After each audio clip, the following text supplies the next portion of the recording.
Guys, I saw some interesting predictions today about price of XRP, and it's a massive prediction. I'm going to talk about that later in the day. But right now, $2.80 just seems a little bit surreal that we have this opportunity yet still. And of course, as usual, I've done my dollar cost averaging. I just touched my nose there, which means I'm lying, apparently, according to the body language people.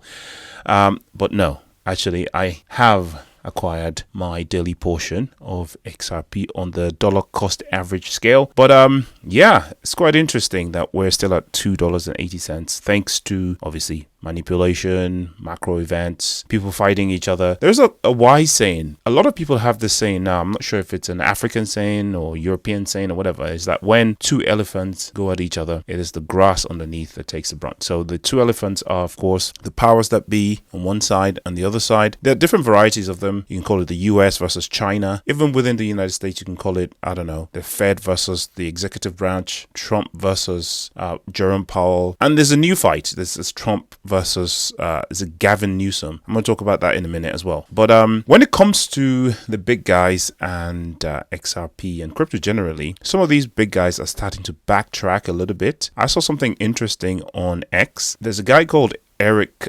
Balkunas, I don't know how to pronounce that, unfortunately. And he is actually an ETF analyst for Bloomberg. And I recollect this myself, when he said something like, or alluded to the fact that XRP has no demand, basically, in the on Wall Street. There's no Wall Street demand. There's no institutional demand for something like XRP. The only demand, if any, was Bitcoin, right? And this was the energy, not just him. I'm not saying that he said those was verbatim. This was the insinuation that I got from their kind of position on things, right? And somebody a few days ago atted him and said, look, you guys, what do you guys say about this? In the past, you said you don't see demand from institutions. And this itself is a response to another person saying that, there's a 95% chance of approval and there's $9 billion or is it $5 billion pent up ready to enter in the first month into XRP ETFs. And then we have the response saying, we never said no demand. When did we ever say that? We did, however, make up an easy to remember rhyme describing how altcoins ETFs will likely play out. That's not his accent, by the way. He's American, so obviously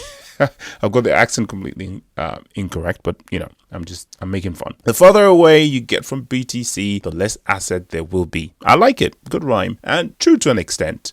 But of course, since then, XRP has moved closer to BTC since that beautiful rhyme was composed, and in fact is edging even closer than ever before. And somebody else also mentioned in an interview that obviously price market cap isn't necessarily the determinant of how near you are to BTC. In the minds of traders and people on Wall Street, it's actually to do with, familiarity with the token. And of course, XRP's banker's token, it's the banker's coin. The only thing standing between it and utter adoption by the institutions, of course, is regulations and the whole SEC thing that we've had in the past. So I thought that was quite interesting. Another big backtracking organization, of course, as we already know, is JP Morgan, who now says that Bitcoin is in fact undervalued, especially compared to gold. And this is, slight change from then saying that it was a fad in the past, a scam, a fad. If ever matched gold's entire market cap, the price could rocket to 1.7 million is now what they're saying. They're saying that the fair price right now should be something like $126,000 per coin, which I kind of tend to agree with. Okay, so big backtracking JP Morgan as usual. But then if you've been at this game for a while, you know never to trust anything that comes out of the mouth of any of these executives from any of these big banks, especially their CEOs, and most especially Jamie Dimon of JP Morgan. He is a well-known duplicitous character. Say one thing, do something else. So well known. And talking about ETFs and institutional adoption, Amplify has filed the very first income ETF with option strategy for XRP. Obviously, this is pending approval, but this is an interesting options ETF. It's different from a spot ETF. This one is, in a class of its own. Now, while this is nothing exceptionally special in the terms of how much money it's going to bring to the ecosystem. It will bring liquidity. What it does show is the interest of institutions to come up with new derivative types for XRP. And this is going to be an ongoing thing once the approvals roll in and we see the first one approved and the gates open. And as people have predicted, some analysts, that indeed in the very first month of the first spot XRP in the United States, there are going to be dramatic inflows, talking about 5 billion and up. And that is going to have a direct effect on the price of the token. It's going to take a lot less money to move XRP upwards than it did Bitcoin or Ethereum. And we've seen Ethereum hit a new all-time high. We've seen Bitcoin obviously spiral past its previous all-time high.